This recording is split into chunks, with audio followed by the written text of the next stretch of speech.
This lesson will focus on pupillometry, one of the 4 new measurements in the LENSTAR system. For the surgeon, the pupil diameter measurement is a significant addition to premium IOL data, and with LENSTAR's advanced technology, pupil diameter is measured instantly, along with 8 other measurements. This exclusive LENSTAR feature eliminates a separate and time-consuming pupillometry measurement exam. At the conclusion of the LENSTAR scan, a digital image of the eye is taken, and the diameter of the pupil is provided, and just like the other LENSTAR measurements, can be reviewed and adjusted if necessary for quality. And now we'll look at the pupil diameter. And once again, we can change the size, change the position. Pupil diameter in ambient light condition is a crucial preoperative measurement in the candidate selection process for premium IOLs.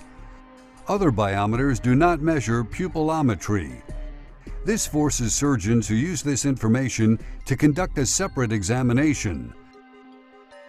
The LENSTAR cuts the time-consuming examinations and completes the measurement in seconds.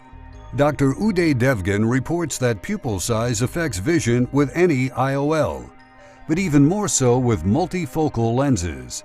Multifocal IOLs limit diffractive rings to the central zone of the optic. Some multifocal IOLs have diffractive rings through the entire optic, resulting in improved reading vision in low light situations when pupil sizes are larger.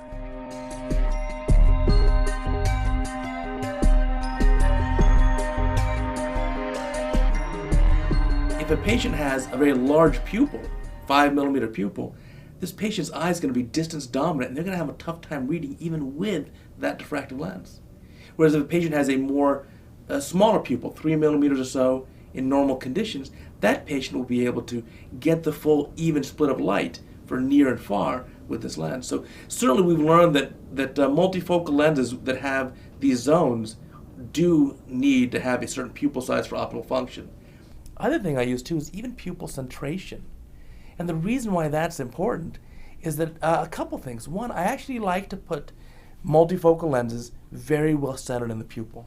In the pupil? In the pupil, not the capsular bag.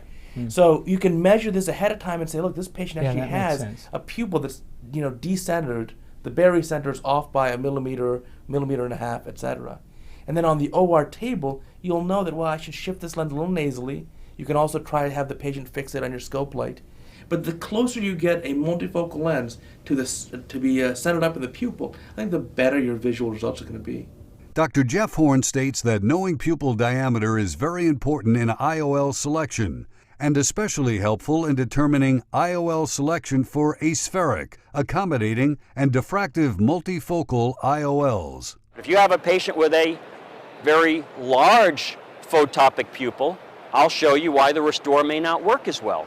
And you need to know that. The Technis multifocal is a full optic diffractive. All of the light is diffracted regardless of what part of the lens it passes through, and all of the light is split equally, 50-50, regardless of the size of the aperture. Most people have smaller pupils as they get older, but not everybody. And there are outliers, and that's where the LENSTAR can help. Pupillometry is essential for premium IOL selection. LENSTAR offers you expediency with this key measurement conducted instantly and accurately, along with 8 other measurements. This new and very important measurement has never been captured before with optical biometry. It's measured instantly, painlessly, and accurately, giving you full control of the data electronically. If you want no compromises, perfect outcomes with premium IOLs, LENSTAR will give you the edge. Call 888-MY-LENSTAR or visit mylenstar.com to learn more or to arrange a demonstration of LENSTAR so you can see for yourself how LENSTAR can provide immediate value in your practice.